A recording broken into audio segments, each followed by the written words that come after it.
Friends, మనమందరం కూడా అరటిపండు తిన్న తర్వాత తొక్కల్ని మనం బయట పడేస్తూ ఉంటాం. దానివల్ల మనకి యూజ్ అనేది చాలా ఉందండి. మామూలుగా మన ఇంట్లో కానీ ఆవులు, బర్రెలు ఉంటే వాటికి మనం మేతగా వేస్తాం. అది కూడా యూస్ఫుల్లే.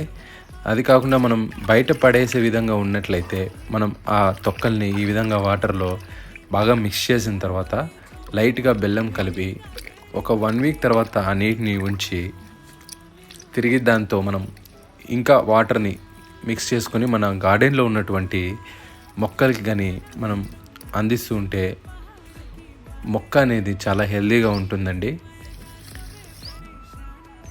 ఈ విధంగా మనం అప్పుడప్పుడు నెలకు ఒకసారి కానీ 2 నెలలకు ఒకసారి కానీ మన దగ్గర ఉన్నటువంటి అవైలబుల్గా మనం తినేసినటువంటి మామిడి ముక్కలు, మామిడి టెంకల ద్వారా బయో ఎంజైమ్ తయారు చేసి మొక్కలకు కూడా ఇవ్వచ్చు.